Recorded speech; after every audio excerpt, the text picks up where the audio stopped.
Weekly और monthly राशिफल के साथ साथ ज्योतिष, वास्तु, मंत्र आदि से जुड़ी वीडियोस रेगुलरली पाने के लिए चैनल को अभी सब्सक्राइब कीजिए और बेल नोटिफिकेशन पे भी क्लिक कीजिए ताकि नई वीडियो की नोटिफिकेशन आपको समय पर मिल जाए। ओम गणेशाय नमः। ओम नमः शिवाय।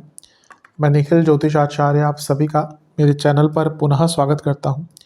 आशा करता हूं कि आप सभी स्वस्थ होंगे। महादेव की कृपा आप सभी पर सदैव बनी रहे। ये वीडियो मिथुन यानी कि जमिनाई के लिए बहुत विशेष है, क्योंकि वीडियो है 10 नवंबर से 16 नवंबर 2025 के साप्ताहिक राशिफल के बारे में। कैसा रहेगा आने वाला सप्ताह मिथुन के लिए। जो मेरा साप्ताहिक राशिफल होता है वो प्रमुखतः चंद्रमा और उनकी गति पे आधारित होता है। चंद्रमा एक बहुत विशेष ग्रह है।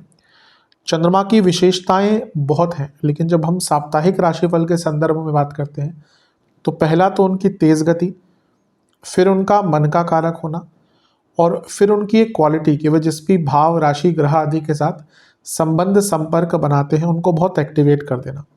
इन सभी कारणों से जो चंद्रमा का गोचर होता है वो बहुत महत्वपूर्ण हो जाता है। चंद्रमा के गोचर के कारण हमारे मन मस्तिष्क, विचार, स्वभाव, सोचने के तौर तरीके, दृष्टिकोण, डिसीजन मेकिंग, हर चीज़ पर बहुत डायरेक्ट इम्पैक्ट पड़ता है। इसीलिए उनका गोचर बहुत महत्व रखता है और साप्ताहिक राशिफल उसको समझने के लिए इम्पोर्टेंट होता है। इस अंधकारमय जीवन में ज्योतिष एक मात्र विद्या है जो हमें थोड़ा रास्ता दिखा सकती है। भले ही ये राशिफल एक सामान्य आधार पर दिए जाए, लेकिन एक जनरल गाइडेंस के लिए, जनरल डूज एंड डॉट्स के लिए बहुत उपयोगी होते हैं।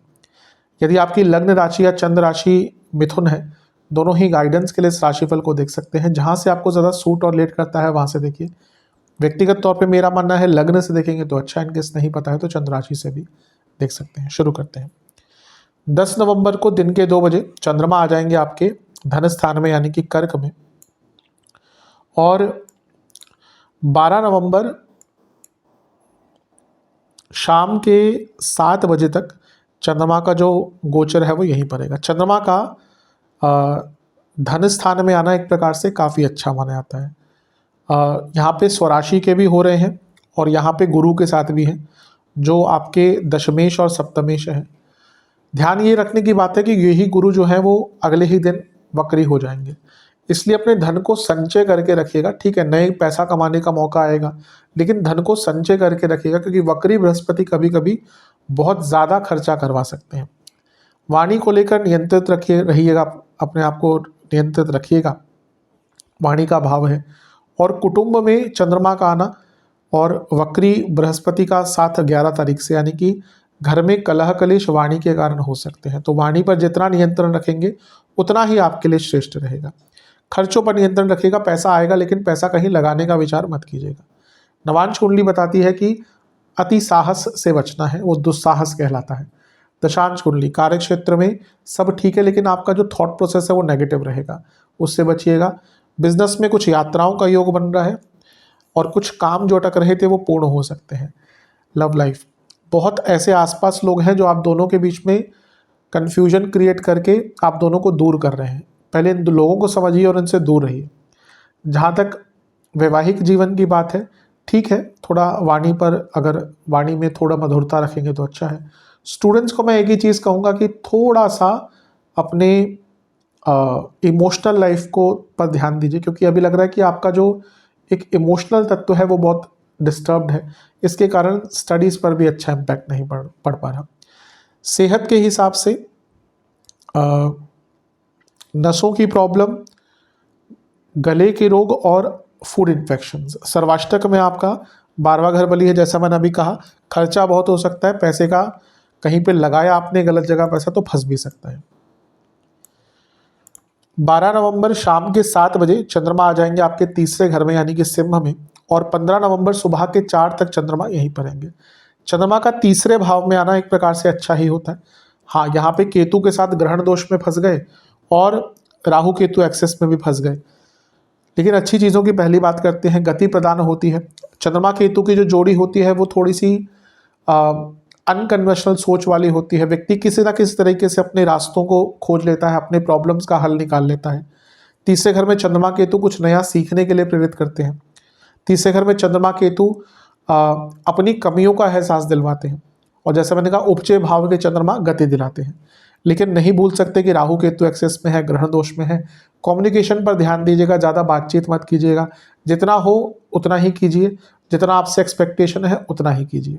ज़्यादा भी हेल्प करना किसी के लिए यहाँ पे नेगेटिव हो सकता है।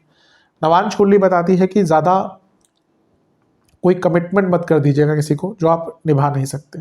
दशांश कुंडली कार्य क्षेत्र में कुछ नया करने का अवसर प्राप्त होगा, नए जैसे मैंने कहा स्किल सीखने का मौका मिल सकता है। बिजनेस में बहुत बड़ा कोई काम मिलेगा, अच्छा काम मिलेगा। लव लाइफ एक ही दिक्कत है, एक ही परेशानी है कि बहुत ज़्यादा एक्सपेक्टेशंस हैं। वैवाहिक जीवन एक दूसरे को अपना पार्टनर समझिए, क्योंकि अभी लग रहा है कि ऐसा लग रहा है कि एक दूसरे के प्रति मतलब कि जो विरोधी है ना वैसे हो चुके हैं। नहीं, ये गलत चीज़ है। एक दूसरे को अपना पार्टनर समझिए। एक मैरिज भी एक पार्टनरशिप से कम नहीं है। देखिए ज्योतिष कितनी अच्छी विद्या है। सप्तम भाव हमारे मैरिड लाइफ का है और सप्तम भाव ही पार्टनरशिप के लिए भी देखा जाता है। तो मैरिज भी एक पार्टनरशिप ही है, इसमें कोई दो राय नहीं है। चलानी है पार्टनरशिप तो कई सेक्रीफाइसेस करने पड़ते हैं। स्टूडेंट्स बहुत अच्छा समय है, कुछ बड़ा अचीव कर पाएंगे। सेहत के हिसाब से गले के रोग, ENT की प्रॉब्लम, जिनको थायराइड संबंधित रोग हैं ध्यान दें। सर्वाष्टक में आपका तीसरा घर ही बली है।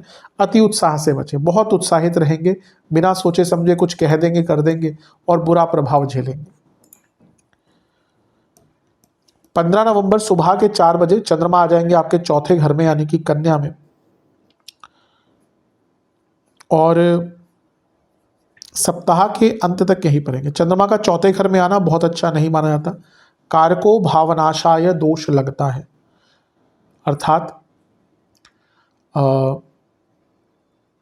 मानसिक रूप से काफ़ी प्रताड़ना रहती है यहाँ पे। मानसिक रूप से व्यक्ति बहुत परेशान रहता है यहाँ पर। यहाँ पे विषदोष भी बन रहा है, इसका भी नेगेटिव इम्पैक्ट पड़ता है। तो इन सब चीज़ों से थोड़ा सा बच के रहिएगा। ये ऐसा समय है जहाँ पर आपको कोई भी इमोशनल डिसीजन नहीं लेना, घर में कलह कलेश नहीं करना।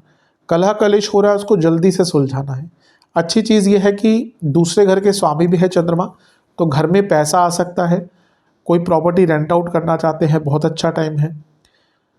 घर के सदस्यों को धन लाभ हो सकता है। लेकिन जैसे मैंने कहा कि एक तो चंद्रमा पापकर्त्री में भी है, वक्री शनि का प्रभाव भी है और कारको भावनाशाय दोष। तो मानसिक कोई भी डिसीजन इमोशनल होकर नहीं, घर में कोशिश भी मत कीजिएगा कि कोई ऐसा टॉपिक छिड़े जो आर्ग्यूमेंट में कन्वर्ट हो जाए। अगर होती भी है आर्ग्यूमेंट तो उसको बढ़ाना नहीं है, खत्म करना है। नवांश कुंडली बताती है कि थोड़ा कम्युनिकेशन पर ध्यान दें और बाहरी लोगों का अपने घर में ज़्यादा इन्वॉल्वमेंट ना रखें। दशांश कुंडली कार्य क्षेत्र में थोड़ी गलतियां हो सकती हैं। बिजनेस में एक ही चीज़ कहूँगा कि वैल्यू कीजिए और या कहिए अपनी वैल्यू बनाइए, इस चीज़ पर विचार करना पड़ेगा। लव लाइफ एक दूसरे से बात कीजिए, जो नेगेटिव चीज़ें दिख रही हैं उसको ठीक कीजिए। वैवाहिक जीवन बहुत अनिश्चितता दिख रही है, किसी भी बात पर बहस होगी और बड़े स्तर पर जाएगी। इन लॉज का इन्वॉल्वमेंट हुआ तो और ख़राब होगा चीज़ें। स्टूडेंट्स अच्छा टाइम है लेकिन थोड़ा ओवर कॉन्फिडेंस दिख रहा है। सेहत के दृष्टिकोण से आपको कफ रोग, चेस्ट की प्रॉब्लम और जिनको बीपी का इशू है, कार्डियक इशू है, दिक्कत रहेगी। सर्वाष्टक में आपका तीसरा घर अत्यंत बली है। ये अपने आप में अंकित कर रहा है कि अति उत्साह से, ज़्यादा बोलने से और कमिटमेंट से बचिएगा।